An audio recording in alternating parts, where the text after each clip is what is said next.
Sumailalim sa drug test ang ilang miyembro ng National Bureau of Investigation sa Region 12. Layunin nito na makiisa sa kampanya laban sa iligal na droga ng Duterte administration. Yan at iba pang balita mula sa Ronda Probinsya, sa Lalawigan o sa hatid ni Julius Disamboron. Masiguro na drug-free ang kanilang tanggapan, sumailalim sa voluntary drug test ang mga empleyado ng National Bureau of Investigation Region 12. Sa impormasyon mula kay NBI 12 Regional Director Attorney Augusto Isidoro, pakikiisa nila ito sa kampanya laban sa iligal na droga, alinsunod sa atas ni Pangulong Rodrigo Duterte, gayon din ang bago nilang direktor na si Attorney Dante Guieran.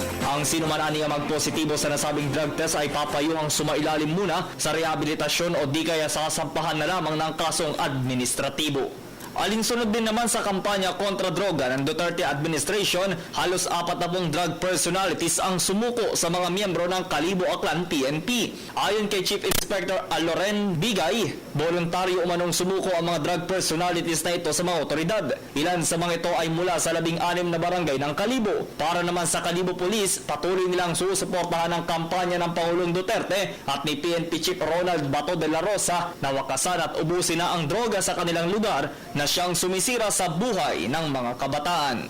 Nakapag-recover naman ang basyo ng bala ng M14, M16 Armalite Rifle at AK-47 sa Purok 1, City of Blit, Barangay Ned, Lake Cebu, South Cotabato o ang mismong lugar kung saan napatay ang isang miyembro ng New People's Army.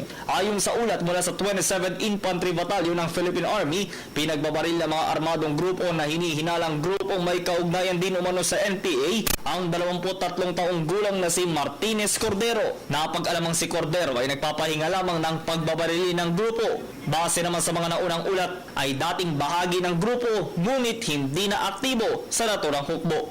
Para sa Ronda Probinsya, Julius Disamboron, Telebisyon ng Bayan.